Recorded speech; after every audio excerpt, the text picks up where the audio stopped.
Hello everyone, welcome to the channel. कैसे हैं आप सभी? आई होप कि आप सभी अच्छे हैं।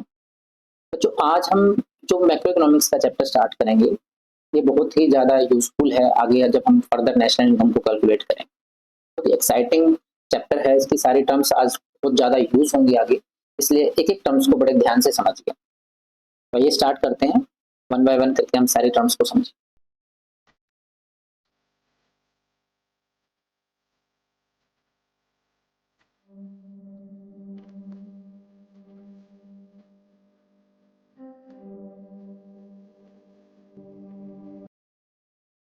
देखिए, सबसे पहले जो आज के अंदर हमें टॉपिक पढ़ना है, आज वाले लेक्चर में हमें जो टॉपिक पढ़ना है वो डोमेस्टिक टेरिटरी के बारे में। डोमेस्टिक टेरिटरी को हम इकोनॉमिक टेरिटरी भी बोलते हैं। अभी तक देखिए, आपको पता है कि जो पॉलिटिकल बाउंड्रीज होती है हमारी कंट्री, तो डोमेस्टिक टेरिटरी क्या होती है? डोमेस्टिक टेरिटरी में पॉलिटिकल बाउंड्रीज हमारी कंट्री की आएंगी। उसके अलावा क्या क्या चीजें ऐसी हैं जो हमारी डोमेस्टिक टेरिटरी में काउंट हो? तो देखिए, कुछ कुछ चीजें ऐसी। तो सबसे पहले हम डेफिनेशन पढ़ेंगे। Domestic territory it means the political frontier of a country, यानी कि जो हमारी बाउंड्री, हमारे नेशन की जो बाउंड्री है, उसके अंदर जो जो चीजें हैं वो तो डोमेस्टिक टेरिटरी में है ही। इसके अलावा क्या क्या चीजें हैं कि उसके अलावा है ships and aircrafts. Ships and aircrafts. अब जो दो कंट्रीज हैं, दो कंट्रीज के बीच में जो शिप्स या एयरलाइंस चल रही हैं, अगर उसको ओन्ड और ऑपरेटेड हमारी कंट्री के नॉर्मल रेजिडेंट्स ने किया हुआ है, तो वो हमारी कंट्री की डोमेस्टिक टेरिटरी में आएंगी, शिप्स और एयरलाइंस। उसके बाद देखिए, फिशिंग वेसल्स और ऑयल नेचुरल गैस। तो fishing vessels and oil and natural gas rigs जो होती हैं, देखिए जो ऑयल होता है ये किस कहाँ स्टोर होता है? कूलिंग कूलिंग वाले जो प्लेसेस होते हैं वहां स्टोर होता है, यानी कि इंटरनेशनल वाटर्स में जो बड़े बड़े जो ऑयल के नेचुरल गैस के रिग्स हैं वो स्टोर हैं। तो अगर वो हमारी कंट्री के नॉर्मल रेजिडेंट्स के द्वारा ओन्ड और ऑपरेटेड है, तो वो हमारी डोमेस्टिक टेरिटरी के अंदर आए। उसके बाद देखिए, embassies. Embassies and consulates entry establishment of a country located abroad, यानी जो एम्बेसीज यानी कि जो दूतावास हैं, जो हमारी कंट्री के दूतावास हैं और जो फॉरेन कंट्री में लोकेटेड है, वो हमारी डोमेस्टिक टेरिटरी में आते हैं। इस तरह से जो कंसुलेट्स हैं, देखिए कंसुल क्या होता है? एक ऑफिसर होता है जो हमारी कंट्री को रिप्रेजेंट करता है, हमारी कंट्री के इंटरेस्ट को रिप्रेजेंट करता है। और कंसुलेट्स वहाँ की ऑफिस और बिल्डिंग जहाँ पे वो वर्क करते हैं। तो वो जो कंसुलेट्स हैं और जो मिलिट्री स्टेब्लिशमेंट्स हैं हमारी कंट्री की, वो अगर वो फॉरेन में भी लोकेटेड है तो वो आएंगे किसमें? हमारी डोमेस्टिक टेरिटरी में काउंट। तो तीन चीजें आपको ध्यान रखनी है। पहला, कभी भी हम डोमेस्टिक टेरिटरी की बात कर रहे हैं तो वो चीज जो हमारी पॉलिटिकल बाउंड्री में आ रही है, प्लस जो शिप्स और एयरक्राफ्ट्स अगर हमारी कंट्री के नॉर्मल रेजिडेंट्स के द्वारा ओन्ड या ऑपरेटेड हैं, तो वो हमारी डोमेस्टिक टेरिटरी में आएंगे। Fishing vessels, oil and natural gas rigs और जो हमारे फ्लोटिंग प्लेटफॉर्म्स हैं, अगर दो कंट्री के बीच में ओन्ड एंड ऑपरेटेड हमारे नॉर्मल रेजिडेंट्स के द्वारा है, तो वो हमारी कंट्री की डोमेस्टिक टेरिटरी में आएंगे। इसके बाद जो एम्बेसीज हैं हमारी फॉरेन में लोकेटेड हैं, कंसुलेट्स हैं, मिलिट्री स्टेब्लिशमेंट्स हैं, ये सभी की सभी हमारी डोमेस्टिक टेरिटरी में आए। अब देखिए, डोमेस्टिक टेरिटरी में क्या चीज नहीं आएगी, तो क्या क्या चीजें एक्सक्लूड होती हैं डोमेस्टिक टेरिटरी के अंदर। तो सबसे पहले, जो फॉरेन कंट्रीज की एम्बेसीज, कंसुलेट्स या मिलिट्री स्टेब्लिशमेंट हमारी कंट्री में लोकेटेड है, तो वो हमारी डोमेस्टिक टेरिटरी में इंक्लूड नहीं होगी। वो उसी कंट्री के अंदर उसी कंट्री की जो डोमेस्टिक टेरिटरी उसमें इंक्लूड होगी जहां की भी हो। उसके बाद जितने भी इंटरनेशनल ऑर्गेनाइजेशन है, देखिए जैसे जितने भी इंटरनेशनल ऑर्गेनाइजेशन है जैसे कि हमारा यूनाइटेड नेशन ऑर्गेनाइजेशन है, वर्ल्ड हेल्थ ऑर्गेनाइजेशन है, ये जितने भी इंटरनेशनल ऑर्गेनाइजेशन है, ये किसी भी कंट्री की डोमेस्टिक टेरिटरी में नहीं आते। ये इनका अपना एक अलग इंटरनेशनल एरिया है, उस इंटरनेशनल एरिया के अंदर ही आते हैं। ये किसी कंट्री की डोमेस्टिक टेरिटरी में नहीं आए, ये आपको ध्यान रखना। अब देखिए, पेपर में आपके जो क्वेश्चंस आते हैं, पेपर में डेफिनेशंस नहीं आती, पेपर में ये आएगा कि आपको क्लासिफाई करना होगा कि कौन सा हमारी डोमेस्टिक टेरिटरी में आता है, कौन सा हमारी डोमेस्टिक टेरिटरी में नहीं आता है। तो आपको एक बात याद रखनी है कि according to the United Nations, economic territory या domestic territory, it is the geographical territory administered by a government within which persons, goods and capital circulate freely. यानी जहाँ पे डोमेस्टिक टेरिटरी वो टेरिटरी होगी जहाँ पे गुड्स भी अच्छे से सर्कुलेट कर सकें, पर्सन्स भी सर्कुलेट कर सकें फ्रीली, वो कैपिटल भी सर्कुलेट फ्रीली सर्कुलेट कर सकें, कोई भी किसी तरह की रिस्ट्रिक्शंस ना हो, तो वो हमारी इकोनॉमिक टेरिटरी या डोमेस्टिक टेरिटरी होती है। देखिए सबसे पहले कुछ क्वेश्चंस हैं कि कौन कौन सी कंट्री कौन कौन सी कंट्री की जो डोमेस्टिक टेरिटरी है वो अपने उसमें आएंगी। तो सबसे पहले देखिए कुछ क्वेश्चंस करते हैं, which of the following are covered under the domestic territory of India. सबसे पहले है an Indian company in London. देखिए इंडिया की कंपनी है बट वो कहाँ है, लोकेटेड कहाँ है, वो लंदन में लोकेटेड है, तो वो लंदन की पॉलिटिकल बाउंड्रीज में है, तो हमारी बाउंड्री में तो है ही नहीं, तो वो हमारी डोमेस्टिक टेरिटरी में नहीं आएगी। वो इसकी डोमेस्टिक टेरिटरी में आएगी, वो लंदन की डोमेस्टिक टेरिटरी में आएगी। उसके बाद देखिए माइक्रोसॉफ्ट ऑफिस इन इंडिया, ये इंडिया के अंदर माइक्रोसॉफ्ट ऑफिस लोकेटेड है, इसलिए वो हमारी डोमेस्टिक टेरिटरी में आएगा।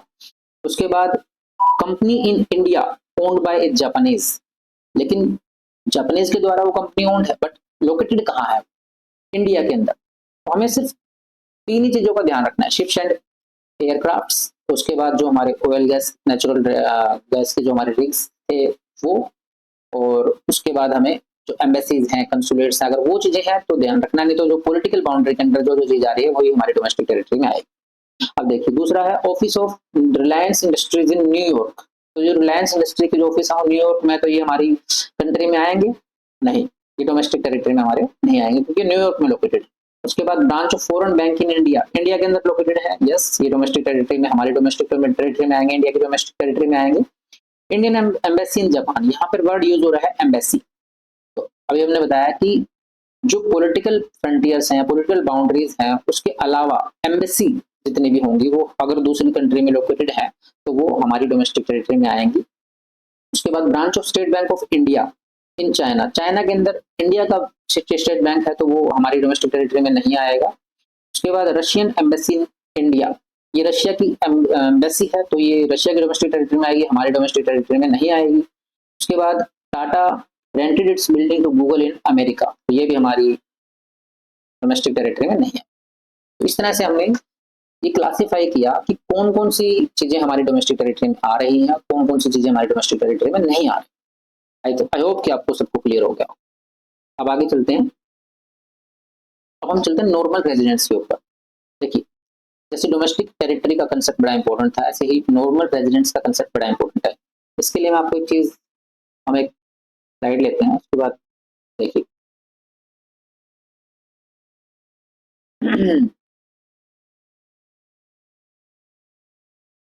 एक होता है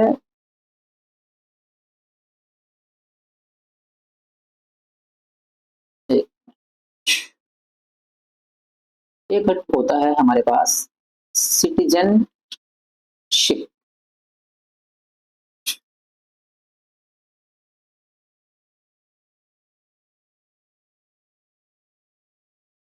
तो एक होता है हमारे पास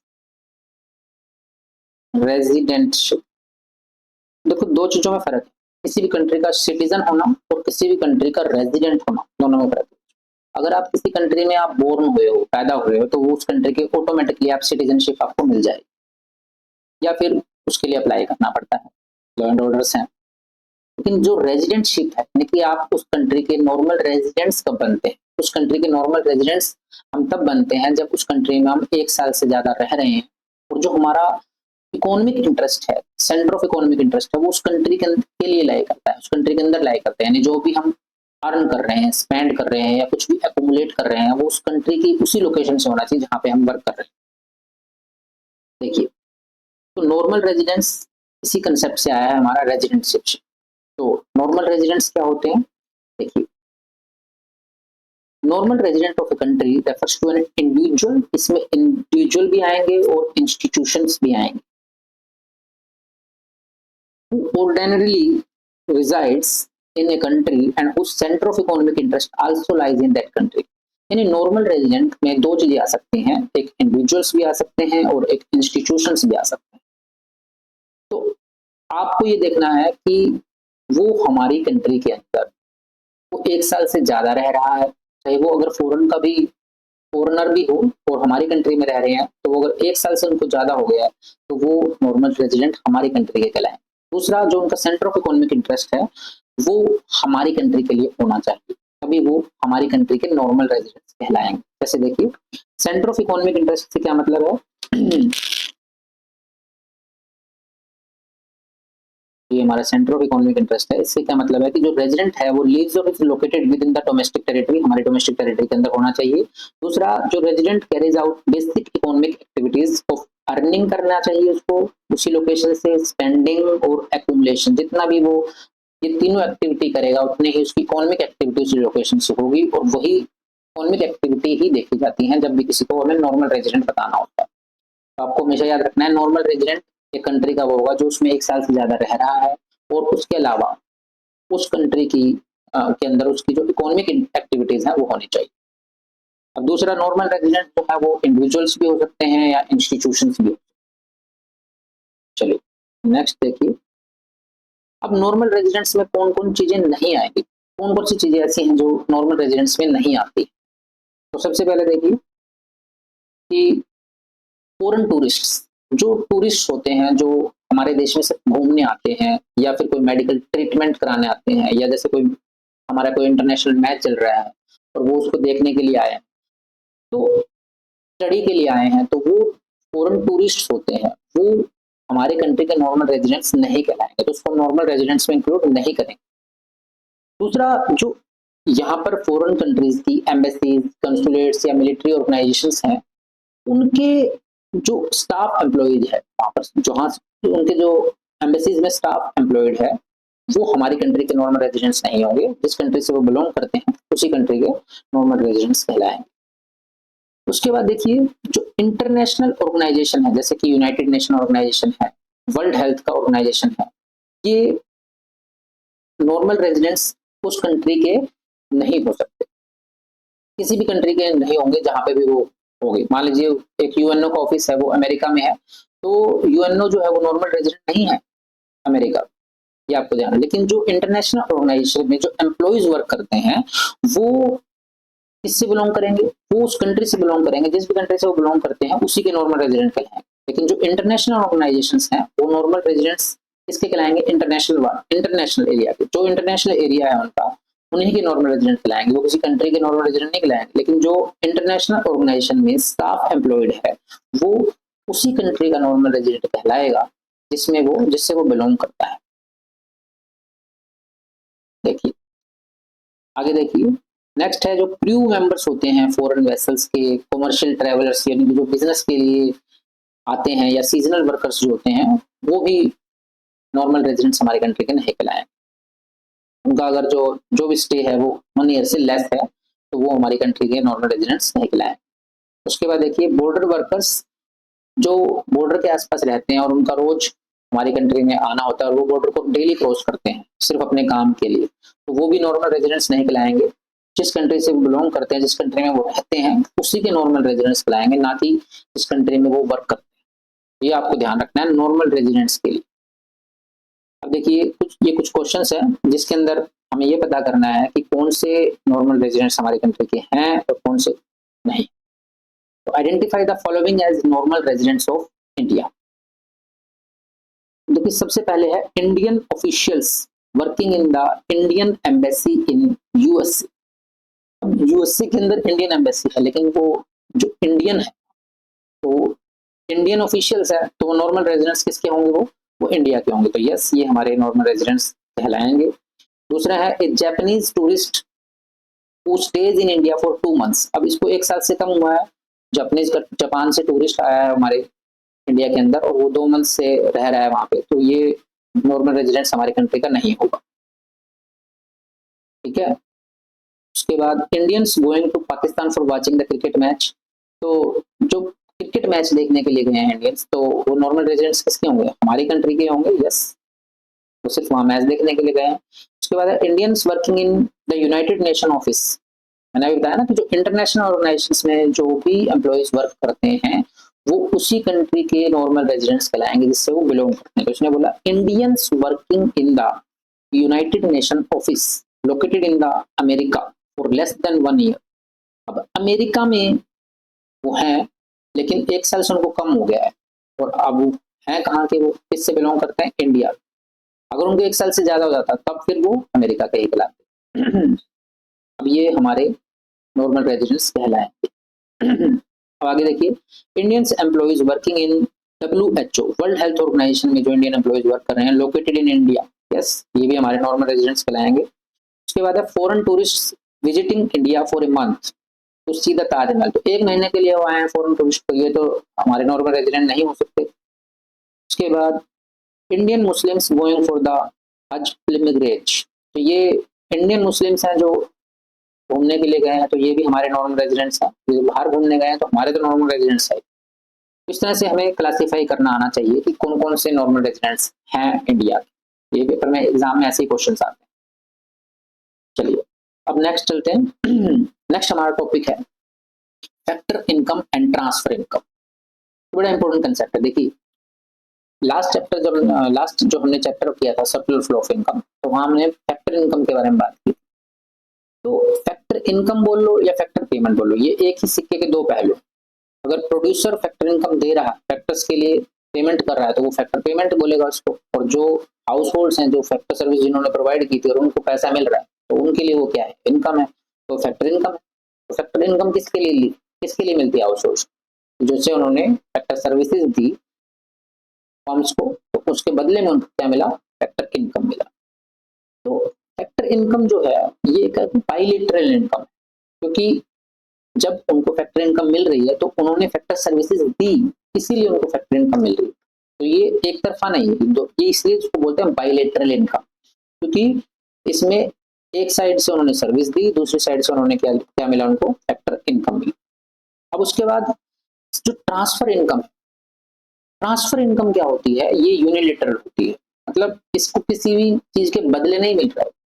ये इनकम किसी समय मिलती है, चाहे वो से ओल्ड एज पेंशन, बुढ़ापा पेंशन होती है, तो ये इसके द्वारा मिलती है, सरकार के द्वारा लोगों को मिलती है, तो इसके बदले में उनको कुछ नहीं देना होता, तो इसलिए ट्रांसफर इनकम होती है। बेरोजगारी भत्ता जैसे अनएम्प्लॉयमेंट अलाउंस है, पॉकेट मनी मिलती है, तो ये सब यूनिलेटरल इनकम है, मतलब एक तरफा इनकम है, इसके बदले में आपको कुछ सर्विस नहीं दे। तो ट्रांसफर इनकम क्या होती है, देखो it refers to the income received without rendering any productive service in return, मतलब कोई भी प्रोडक्टिव सर्विस आपको रिटर्न में नहीं देनी, ये सिर्फ आपको सीधी इनकम मिलेगी, तो इसलिए इसको हम यूनिलेटरल यानी कि वन साइडेड कंसेप्ट बोलते हैं। अब जो फैक्टर इनकम है वो फैक्टर सर्विसेज दी है तब उनको मिली है, इसका मतलब उन्होंने जब फैक्टर सर्विसेज दी तो कंट्री में क्या हुई, प्रोडक्शन हुई। अब कंट्री में प्रोडक्शन हुई है तो इसलिए फैक्टर इनकम को तो हम नेशनल इनकम में काउंट करेंगे, बट ट्रांसफर इनकम से कोई भी प्रोडक्शन तो हुई नहीं, इसलिए नेशनल इनकम में हम ट्रांसफर इनकम को काउंट नहीं करेंगे। ये आपने ध्यान रखना। चलिए नेक्स्ट देखते हैं। अब जो ट्रांसफर इनकम है उसके अंदर देखिए जैसे टैक्सेस है, तो गवर्नमेंट जो है हमसे जब टैक्स रिसीव करती है तो वो हमें बदले में कुछ देती नहीं, हमसे जब टैक्स लेती है, तो जो टैक्सेस हैं वो ट्रांसफर इनकम्स हैं ऑफ गवर्नमेंट के, ठीक है, as they are received without providing any productive service in return. जबकि जो सब्सिडीज हैं, जैसे गवर्नमेंट जो है वो फर्म्स को सब्सिडी देती है ताकि कोई भी जो ऐसा प्रोडक्ट जो किसी बैकवर्ड एरिया में प्रोड्यूस करना हो, बैकवर्ड एरिया में उसको बनाना है, तो फर्म्स को वो इनकरेज करने के लिए सब्सिडीज देती है। तो सब्सिडीज गवर्नमेंट दे रही है तो वो वन साइडेड पेमेंट है आपकी, तो वो हमारी क्या है, subsidies paid by the government are transfer payments of the government. Taxes जो है वो ट्रांसफर इनकम है गवर्नमेंट के लिए और सब्सिडी वो गवर्नमेंट जो है वो देती है। अब देखिए जो ये ट्रांसफर इनकम है ये दो तरीके से होती है, एक तो इनकम के अंदर से दी जाती है, एक कैपिटल से दी जाती है, तो इन दोनों के अलग अलग नाम है। देखो जो आपको कैपिटल से मिलेगी वो कैपिटल ट्रांसफर है, और जो इनकम से मिलेगी उसको हम करंट ट्रांसफर बोलते हैं, यानी कि ये ट्रांसफर रिसिप्ट है जो दो टाइप की होती है। देखिए जो ट्रांसफर इनकम है हमारी, ट्रांसफर रिसिप्ट, ये दो टाइप्स की होती हैं, एक होती है आपकी करंट ट्रांसफर, एक होती है आपकी कैपिटल ट्रांसफर। जो करंट ट्रांसफर है वो इनकम से मिलती है, और जो कैपिटल ट्रांसफर है वो कैपिटल से मिलती है। जो इनकम से मिलेगी यानी कि मान लीजिए आज मुझे पॉकेट मनी मिली, तो वो मेरे नॉर्मल के जो रोज के जो डेली एक्सपेंडिचर के खर्चे हैं उनके लिए मिलेगी, तो ये रेकरिंग है, मतलब बार बार होती है, ये रेगुलरली मिलती है। जबकि जो कैपिटल ट्रांसफर है ये कभी कभार होता है, मतलब एक ही बार, जैसे कि मान लीजिए आपको कोई वार हुआ, वार का जो डैमेज हुआ, तो वो एक ही बार आपको उसका डैमेज के लिए ट्रांसफर करना पड़ता है।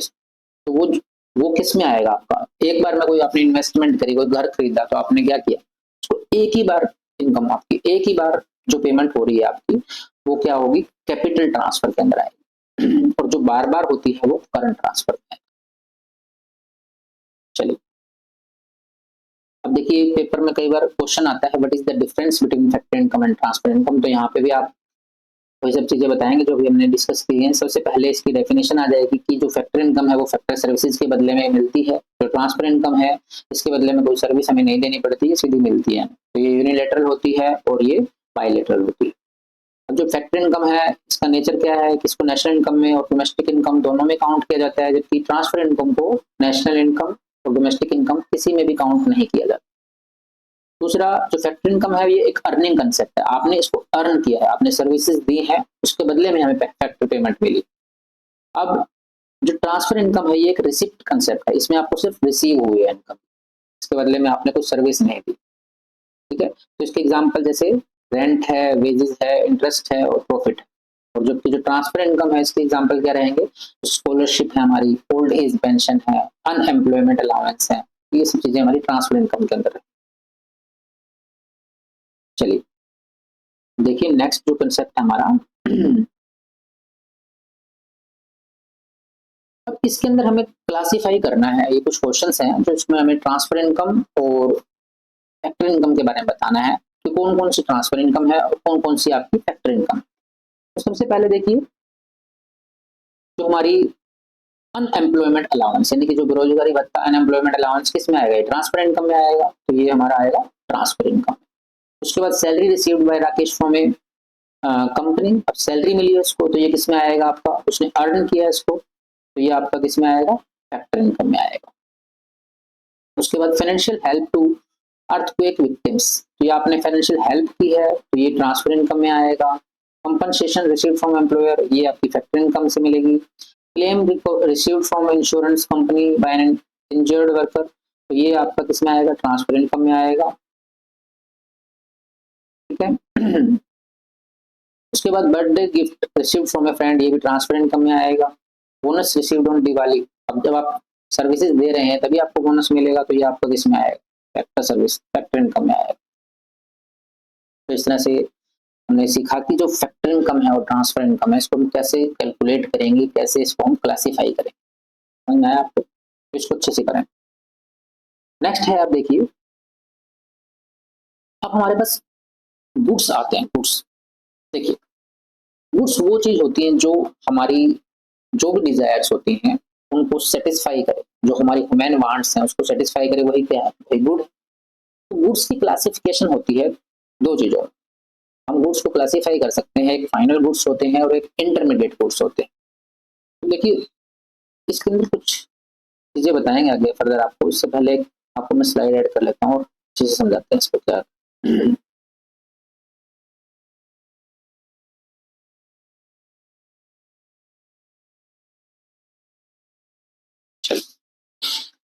देखिए जो गुड्स होते हैं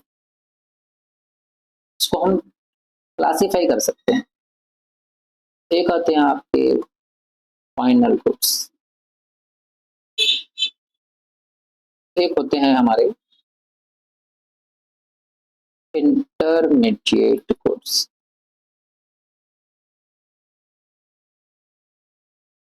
अब जो फाइनल गुड्स होंगे ये सीधी हम या तो इसको कंज्यूम करेंगे या इसको इन्वेस्टमेंट के पर्पज से हम खरीदते हैं। तो इसका यूज किस लिए होगा, इसको किसके लिए परचेज किया जाएगा, it is used for consumption. ठीक है, और दूसरा क्या यूज रहेगा इसका, यूज्ड फॉर इन्वेस्टमेंट। जब कंजम्पशन के लिए हमने इसको खरीदा तो हमने क्या किया, उसके ऊपर कंजम्पशन एक्सपेंडिचर। इन्वेस्टमेंट के लिए अगर हमने इसको खरीदा, हमने इसके ऊपर कौन सा एक्सपेंडिचर किया, इन्वेस्टमेंट एक्सपेंडिचर। यानी कि जब भी हम फाइनल गुड्स पे एक्सपेंडिचर करेंगे तो it is the combination of consumption expenditure and investment expenditure. ये आपके फाइनल गुड्स की क्लासिफिकेशन। ऐसे ही जब हम इंटरमीडिएट गुड्स की बात करेंगे, क्योंकि इंटरमीडिएट गुड्स क्या होते हैं जो अभी फाइनल यूज करने के लिए रेडी नहीं है, तो इसको या तो हम रीसेल के पर्पज के लिए लें, इसको इसको खरीद करके दोबारा इसमें वैल्यू ऐड करके इसको फिर दोबारा से फर्दर क्या करेंगे, इसको रीसेल करें, या इसको फर्दर प्रोडक्शन के लिए हम इसको यूज करते हैं, इसी चीज का यूज करके हम कुछ और प्रोड्यूस करें, तब हम इंटरमीडिएट गुड्स का परचेज करें। तो जब या तो हमें उसको रीसेल करना है या उसकी फर्दर प्रोडक्शन करनी है। तो ये आपके वो गुड्स कौन से होते हैं जो इंटरमीडिएट गुड्स, जो हम या तो रीसेल के लिए यूज करते हैं या फिर उसको फर्दर प्रोडक्शन में यूज करते हैं। लेकिन सबसे इंपॉर्टेंट बात क्या है कि जब भी आप इसको परचेज कर रहे हैं तो इंटरमीडिएट गुड्स को आपको सेम ईयर में ही क्या करना है, यूज करना। अगर वो सेम ईयर में इंटरमीडिएट गुड्स यूज नहीं हुए तो वो किस में ट्रांसफर हो जाएंगे, वो फाइनल गुड बन जाएंगे, मतलब उसके बाद वो इंटरमीडिएट गुड नहीं है। तो एक साल के अंदर अंदर अगर हम किसी भी गुड को यूज कर लेते हैं तो वो हमारा क्या है, इंटरमीडिएट गुड। एक साल के बाद वो क्या कहलाएगा, फाइनल गुड। ये आपको अच्छे से पता होना चाहिए जब हम गुड्स की क्लासिफिकेशन करते हैं। अब देखिए इसको एक एक करके पढ़ते हैं। गुड्स की हमारे दो टाइप है, या तो एक हमारा इंटरमीडिएट गुड्स है और एक हमारा फाइनल गुड्स। अब देखिए final goods refers to those goods which are used either for consumption, या तो हम उसको कंजम्पशन के लिए यूज करते हैं या फिर हम इन्वेस्टमेंट के लिए यूज करते हैं। या तो हम इसको कंजम्पशन के लिए यूज करेंगे या फिर इसको हम फाइनल गुड्स के लिए, इन्वेस्टमेंट के लिए यूज करेंगे। ठीक है, अब फाइनल गुड्स में क्या क्या चीजें आएंगी। सबसे पहले जो फाइनल गुड्स होते हैं उसको कंजम्पशन के लिए अगर आप यूज कर रहे हैं तो कंजम्पशन कौन करता है, हाउस होल्ड्स करते हैं।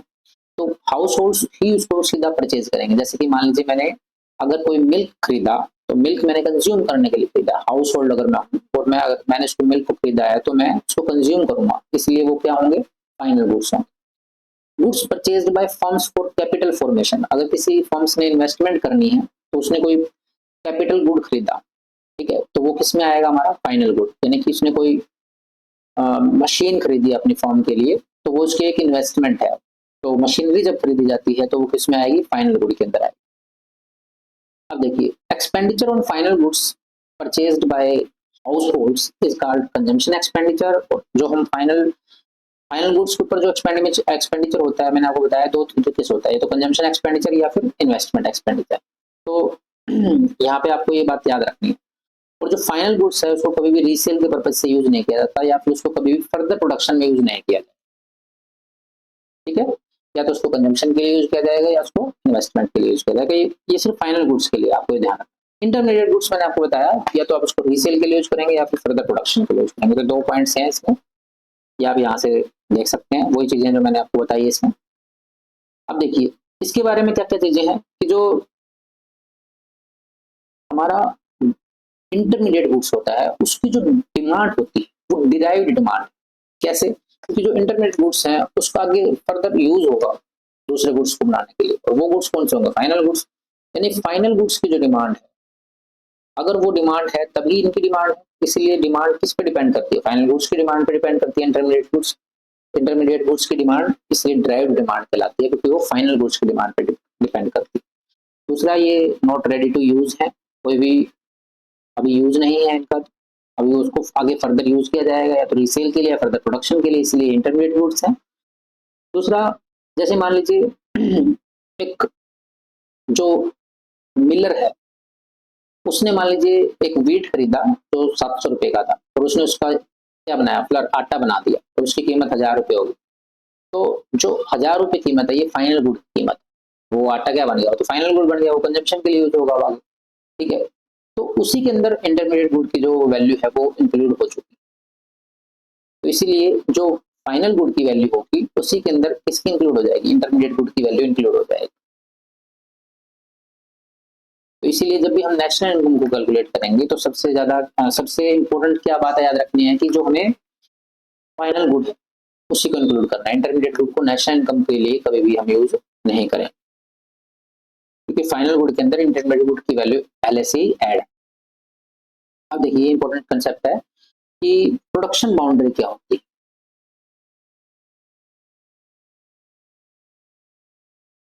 देखिए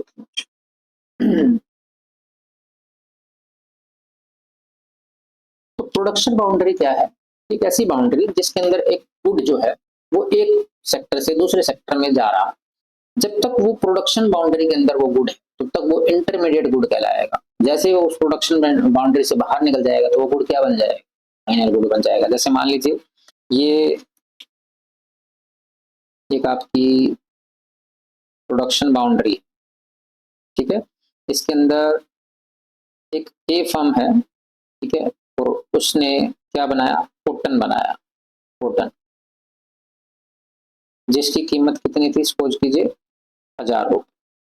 अब इसने इसको बी को बेच दिया है। बी ने क्या बनाया? इस कॉटन से यूज करके थ्रेड बनाया, इसकी कीमत क्या होगी? सपोज कीजिए 2000 रुपये। अब इसने इसको सी को बेच दिया। सी ने इसको इसका क्या बनाया? इससे क्लॉथ बनाया, जिसकी कीमत कितनी होगी? 5000 रुपीज। तो अभी तक देखिए यहाँ ये कॉटन था, कॉटन से थ्रेड बना, अब ये क्लॉथ बना। क्लॉथ अब क्या बन गया है? फाइनल गुड बन गया, क्योंकि ये सीधा किसके लिए यूज होगा? कंजम्पशन के लिए यूज होगा। तो ये किसके पास चला जाएगा? ये कंज्यूमर के पास चला जाएगा। क्लॉथ है तो क्लॉथ आपके पास यहाँ पर जो आया है वो क्या है? वो फाइनल गुड है। तो अभी तक इस प्रोडक्शन बाउंड्री के अंदर जो भी चीजें रही हैं वो हमारा कौन सा गुड है? Intermediate good. जैसे यहाँ कॉटन था, थ्रेड था, ये क्या थे? हमारे इंटरमीडिएट गुड। ये इसी प्रोडक्शन बाउंड्री में ही घूम रहे हैं। तो एक सेक्टर से दूसरे सेक्टर में, एक प्रोडक्शन फर्म से दूसरी प्रोडक्शन फर्म में जो गुड उसी बाउंड्री के अंदर रहता है बट ट्रांसफर होता रहता है, तो उसको हम क्या बोलते हैं? Intermediate good. तो प्रोडक्शन बाउंड्री का कंसेप्ट बड़ा इंपॉर्टेंट कंसेप्ट है। अब देखो इसके अंदर यही लिखा हुआ प्रोडक्शन बाउंड्री में कि the concept of production boundary is very significant to understand the difference between intermediate and final good। अभी प्रोडक्शन बाउंड्री से हमने देखा कि जो प्रोडक्शन बाउंड्री के अंदर रहेगा और वो घूमता रहेगा तो वो इंटरमीडिएट गुड है, जैसे वो बाहर आ जाएगा वो फाइनल गुड बन जाएगा। तो ये देखो ये प्रोडक्शन बाउंड्री आपको बना के दिखाई हुई है। एक फर्म ए है, फर्म बी है, फर्म सी है। जब ये फर्म ए से फर्म बी में गया, कॉटन से थ्रेड बना तो ये इंटरमीडिएट गुड है। जब सी के पास जाके क्लॉथ बना तो ये फाइनल गुड बनेगा और ये बाहर आ, जैसे ये बाहर आया कंज्यूमर ने इसको कंज्यूम कर लिया तो ये क्या है? Final good. तो ये कंसेप्ट आपका प्रोडक्शन बाउंड्री कंसेप्ट।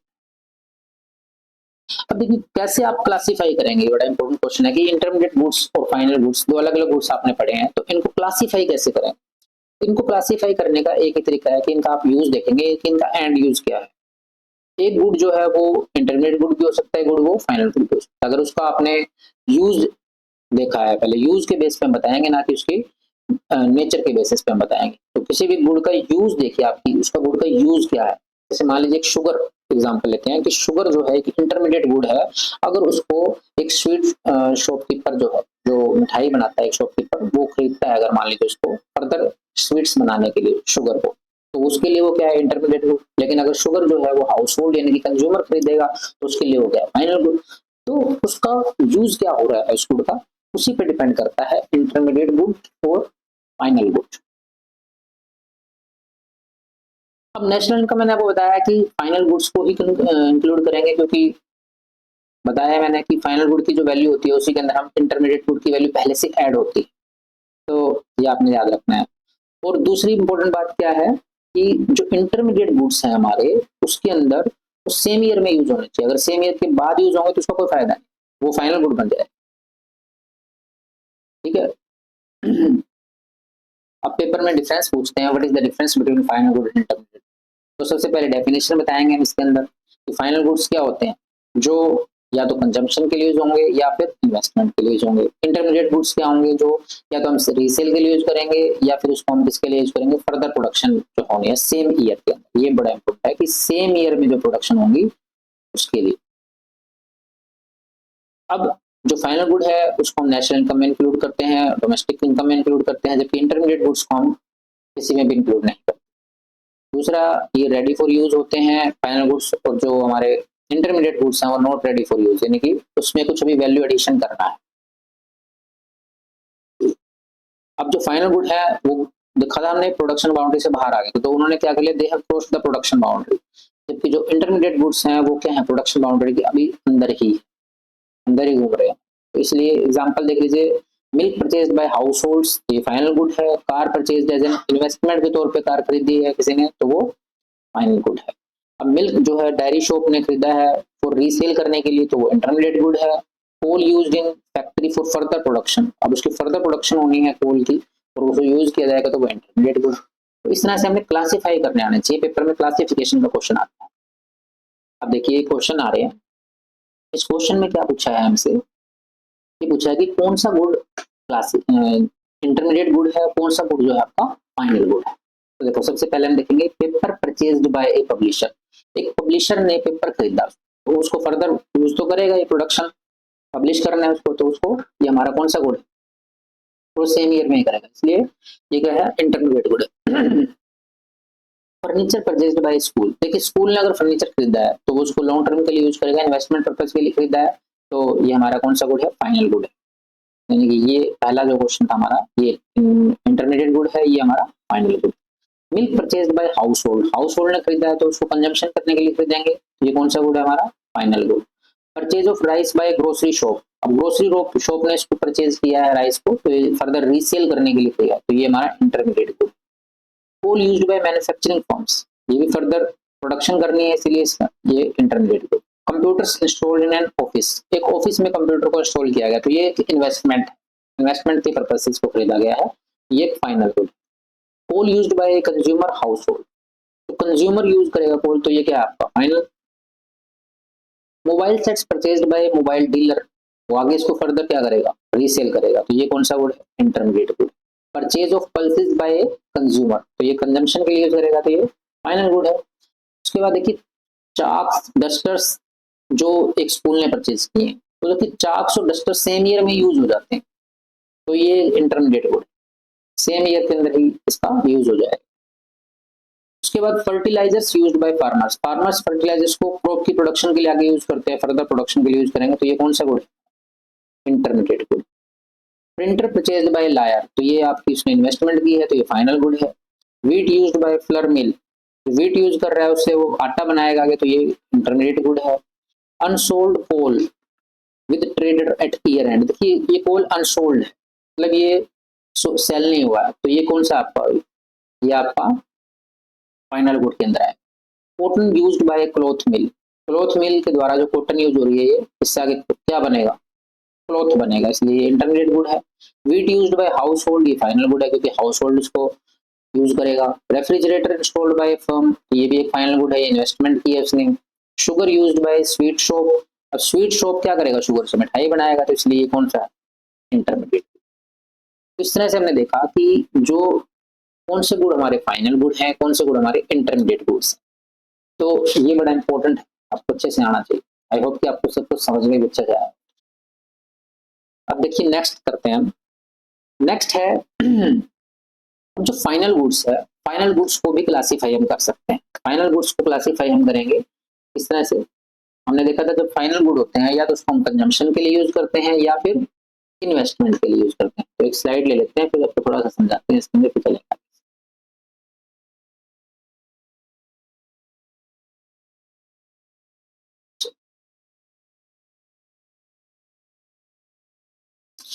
चलिए देखिए, जो हमारा फाइनल गुड है,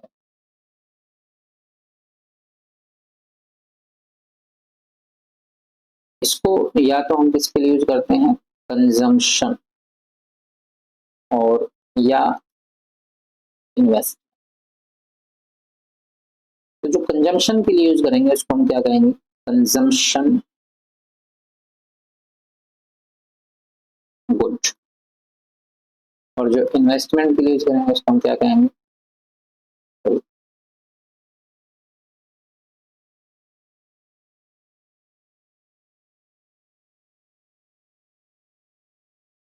उसको क्या कहेंगे, कैपिटल गुड।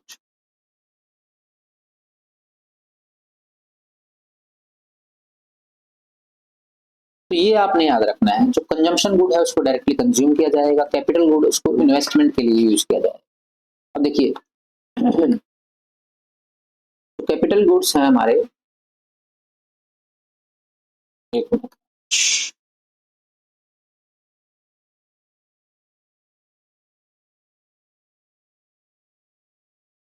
पहले सबसे पहले कंजम्पशन गुड्स देखते हैं। Consumption goods refers to those goods which satisfy the wants of the consumer directly, यानी कंज्यूमर्स की डायरेक्टली जो उसकी वांट्स हैं उसकी डायरेक्टली सेटिस्फाई करते हैं, और जबकि जो कैपिटल गुड्स होते हैं वो इनडायरेक्टली सेटिस्फाई करते हैं। एक बात हमेशा याद रखनी है कि डिमांड कंज्यूमर गुड्स की होगी, कंज्यूमर गुड्स की डिमांड ज्यादा होगी तभी कैपिटल गुड्स की डिमांड होगी। तो इसलिए कैपिटल गुड्स की डिमांड जो है वो इनडायरेक्ट डिमांड होती है, डिराइव्ड डिमांड होती है, कैपिटल गुड्स की डायरेक्ट डिमांड। इसीलिए बोलते हैं कि जो कंज्यूमर्स की डायरेक्टली वांट्स को सेटिस्फाई कर दे वो कंजम्पशन गुड्स हैं, और जो इनडायरेक्टली सेटिस्फाई करते हैं वो कैपिटल गुड्स। इसके अंदर देखिए कौन कौन से आएंगे, जो है ब्रेड है आपका, ठीक है, बटर, शर्ट, पेन, टेलीविजन, ये सभी क्या है, कंजम्पशन गुड्स हैं, डायरेक्टली कंज्यूम होते हैं। तो इसके अंदर कुछ क्लासिफिकेशन है कंजम्पशन गुड्स, यानी कि उसके यूज पे कि वो कितने लंबे समय तक चलेगा वो गुड। जैसे जो गुड्स बहुत ज्यादा समय तक चलते हैं और लॉन्ग लास्टिंग होते हैं उसको हम ड्यूरेबल गुड्स बोलते हैं। जैसे कि आपका टेलीविजन है, रेफ्रिजरेटर है, एसी है, तो ये सब चीजें क्या है आपकी, ये ड्यूरेबल गुड्स हैं। जो ये वो गुड्स हैं जो अगेन एंड अगेन आप यूज करते हो, बार बार यूज करते हो, ठीक है। सेमी ड्यूरेबल गुड्स क्या होते हैं, जिसको आप एक लिमिटेड पीरियड ऑफ टाइम के अंदर यूज करते हो, ठीक है, उनका लाइफ टाइम जो है वो थोड़ा छोटा होता है। जैसे कि कोई आपने शर्ट खरीदी, क्लॉथ है, तो क्लॉथ को आप थोड़े टाइम के लिए यूज करते हो, उसके बाद आप उसको नहीं यूज करते।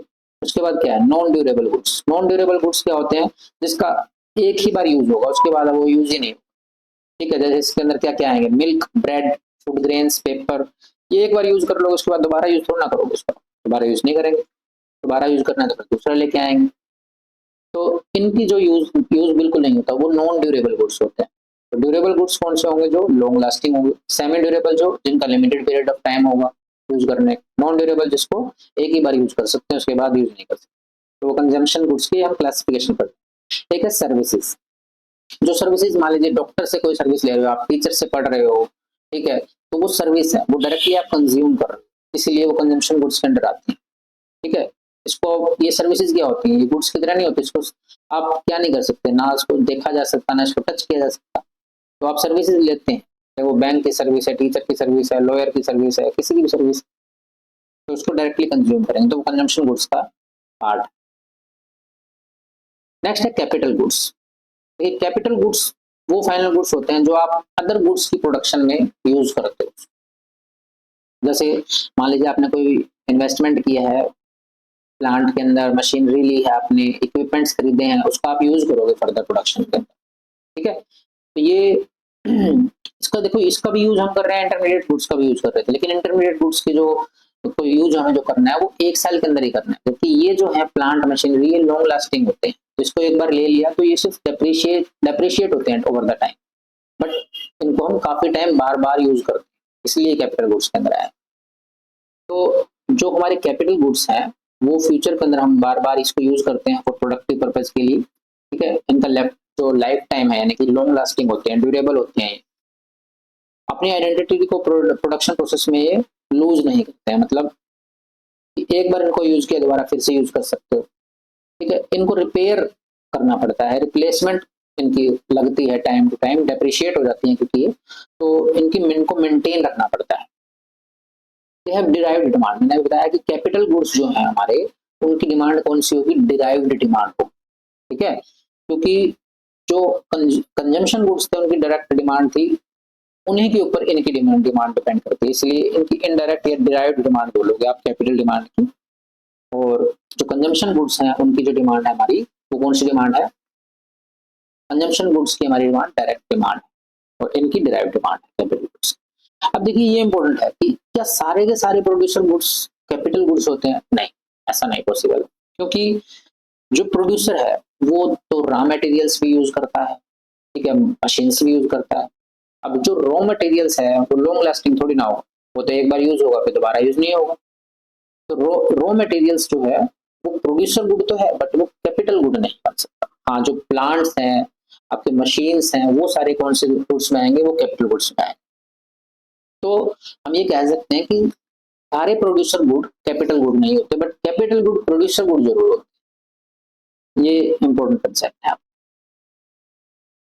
चलिए अब इसके बीच में डिफरेंस पेपर में पूछ लेते हैं कि कंजम्पशन गुड्स और कैपिटल गुड्स में क्या डिफरेंस है। तो ये हमने देखा है कि इनकी डिमांड डायरेक्ट डिमांड है, ठीक है, इनकी डिमांड क्या है, ड्राइव डिमांड है।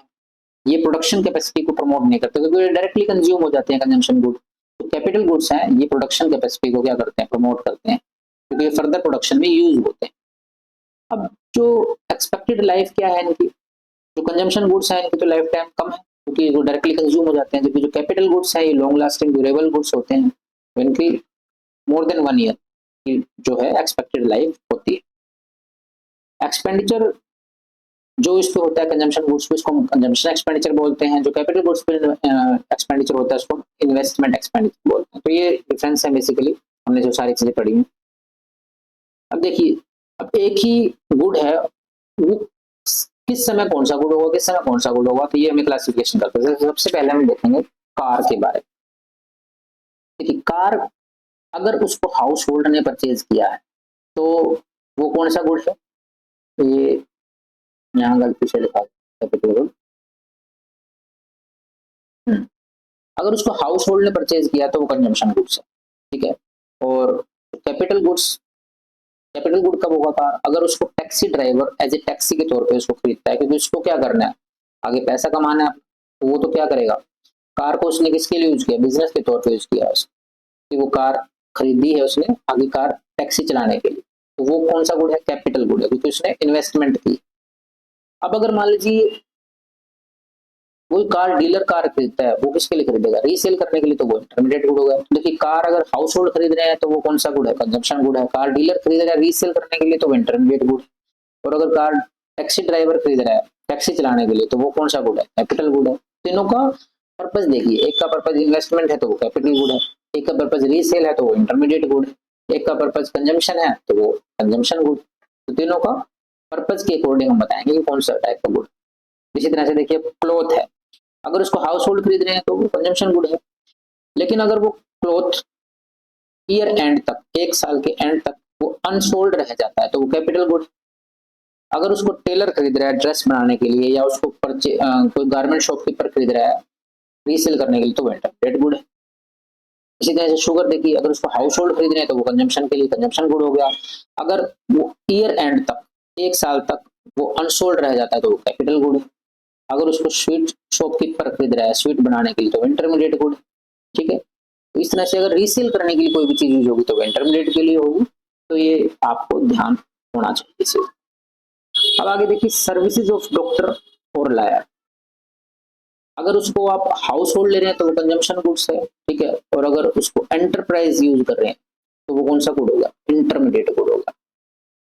तो ये आज हमने जो गुड्स की क्लासिफिकेशन पढ़ी है, गुड्स की क्लासिफिकेशन आई थिंक आपको सारी चीजें समझ में आई है, विद क्वेश्चंस आज हमने सारी चीजें करी हैं।